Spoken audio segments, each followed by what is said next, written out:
You imagine paying more than $11 for 1 ear of corn, $23 for a loaf of bread, $45 for orange juice, and $15.50 for a chocolate bar. Well, our next guest says we will be seeing prices like this in the very near future. And brace yourself, because of food inflation, this holiday season will be the worst in American history. Gerard Adams is president of the National Inflation Association.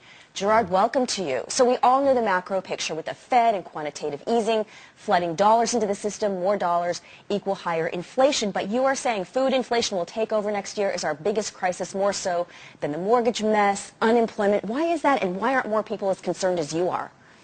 I think people do need to get educated. I think that food inflation should be their #1 concern right now. Commodities, agricultural commodities have really taken off more than anything else in the past couple months. And I think that come next year, it's going to get much worse. But so far, corporations have not passed on those higher food prices, in a large part, to the consumer. But is there going to be a floodgate? What's the catalyst going to be that automatically comes upon our shoulders as consumers and food buyers? Well, I think it's starting to happen right now. Dean Foods actually just came out recently announcing that their net income has dropped by 51% because of the rising cost of their butterfat, which they use for ice cream and milk. And sooner or later, these companies are going to have to take on these costs. But you're talking about searing inflation here, $11.43 for 1 ear of corn. That's a huge differentiation for what we're paying right now. So there's got to be something major that a lot of economists are missing. We talk about core inflation, right?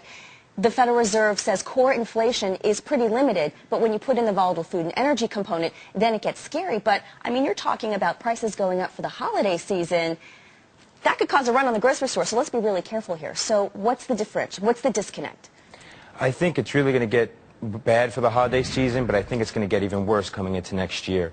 The fact of the matter is that the last time we had an inflationary crisis was in the 1970s, and we just calculated the fact that taking the prices that it went to in the 1970s and compared it to what the real rate of inflation is around today's dollars, and that's where we got a lot of our projections.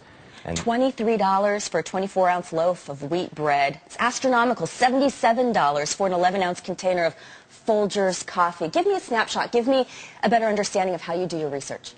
Well, basically, I think actually those prices can happen within the next decade, but they can even happen even sooner, in my opinion. If what we did was, like I told you, we just took the prices the last time we had an inflationary crisis, which was in the 1970s.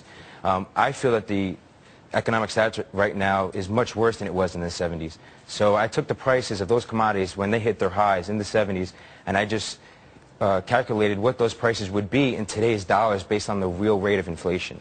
And then how does that compare to, because wage growth is certainly not going to keep up with this rate of food inflation you're talking about. What's the ratio there? What's the difference there? I think that for every 1% in wage growth, there'll be 4% food inflation. So I think Do you have any food reserves in your home right now? How long could you provide food for your family if the food supply was cut off? A month? A week? 3 days? Wouldn't you feel better if you had the necessary reserves? Have you ever noticed that the more advanced we get, the less prepared we are? Many things that defined life only 100 years ago are so convenient today that we don't really think about what would happen if that convenience were gone. Consider how we get our food. We just go down to the grocery store and grab a few things. But what if something happened that interrupted the food supply to the store? How long would it take for the shelves to be wiped out? What would you do? How long could you and your family survive? You know, for all the other important things in our lives, we have a variety of professionals, from mechanics to doctors, to help cover our bases. Why don't we also have a food professional? Food is our greatest dependency. Yet most of us find ourselves unprepared for the uncertainties that lie ahead. Why take chances? Why not do something about it? You've already taken the first step. Keep moving forward with this tour, and we can help you put a plan together and even show you how to get your food for free.